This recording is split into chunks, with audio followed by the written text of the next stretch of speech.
Welcome to a new gold farming video. With the Burning Crusade launching on January 13th, we're getting very close to one of the most important transitions in WoW Classic. Gold is about to matter more than ever, whether it's for flying mounts, professions, consumables, or early progression in TBC. In this video, I'll show you 5 high-level gold farms that are still extremely profitable right now and will help you go into TBC fully prepared.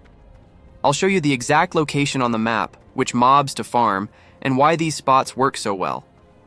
Keep in mind that prices can vary depending on the server you're playing on, whether it's EU or NA, so always check your auction house before you start farming.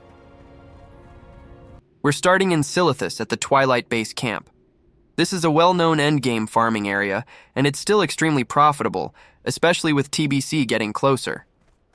Here, we're farming Twilight Cultists, and the main item we're looking for is Twilight Texts, along with Rune Cloth and a steady amount of Bow-E green items, with the occasional blue.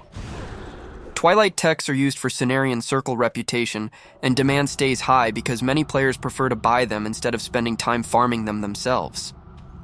This spot works especially well because the cultists are tightly packed, they respawn quickly, and each kill has multiple chances to generate value through texts, cloth, and Bow-E drops.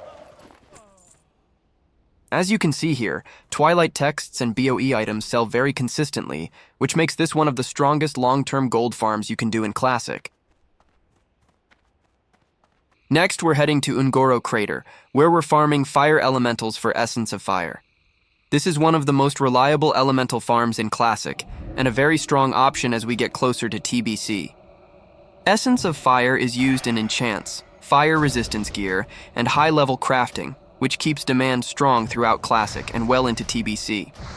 Anytime fire resistance or enchant materials are needed, Essence of Fire remains relevant. Fire elementals are ideal to farm because they have a solid drop rate, fast respawn timers, and are easy to pull in small groups. This allows for very efficient farming with minimal downtime, regardless of class. In addition to Essence of Fire, these mobs also drop Elemental Fire, which adds extra value even when you're unlucky with Essence drops. This helps stabilize your gold per hour and makes the farm feel rewarding over longer sessions. With prices like this, even a handful of Essence of Fire drops can significantly boost your gold per hour, making this a consistent and dependable farm if you're looking to build gold before TBC. For our third farm, we're heading to Fellwood, where we're farming water elementals for Essence of Water. This is one of the most valuable elemental farms in Classic Anniversary and has stayed relevant for a long time. Essence of Water is used in several high-end enchants and crafting recipes, which keeps demand consistently high. It's one of those materials that players are always willing to pay for, because farming it themselves can be time-consuming.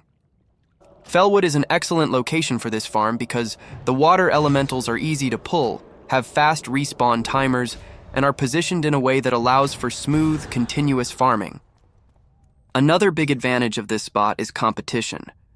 Compared to other elemental farms, Fellwood is often less crowded, which makes it easier to maintain a steady farming rhythm without fighting other players for spawns.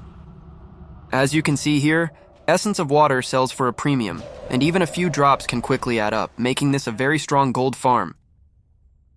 If the Fellwood area is too crowded, Eastern Plaguelands is a very strong alternative location for farming Essence of Water. The water elementals here drop the exact same valuable material, but this spot is often overlooked compared to more popular farming locations. Because of that, this area usually has much less competition, which allows for smoother farming and more consistent pulls over longer sessions.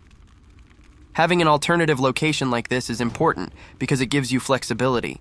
If one spot is busy, you can simply move to another and keep your gold per hour stable.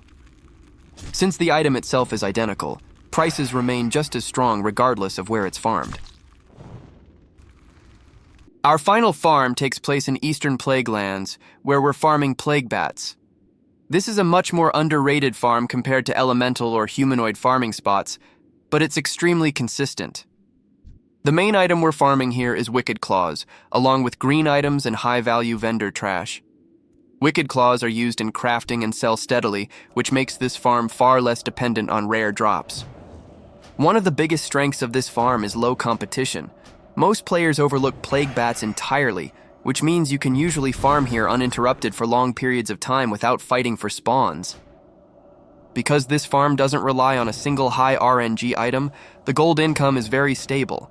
Even when you're not getting green drops, the combination of Wicked Claws and vendor loot keeps the gold per hour consistent. Another advantage is that these mobs are easy to chain pull, making the farm smooth and relaxed. This makes it a good option if you prefer predictable results instead of chasing rare, high-value drops. As you can see here, Wicked Claws and the additional vendor loot sell consistently, and over longer farming sessions, this adds up to a very solid amount of gold. That's going to wrap up today's gold farms. All of these spots are still very solid and offer consistent gold if you're willing to put in the time and farm efficiently. Remember, markets can change, so always keep an eye on your auction house and adjust based on your server. Thank you for watching, and if you want more gold farms and efficient farming guides in the future, make sure to hit the like button and subscribe for more. I'll see you in the next video.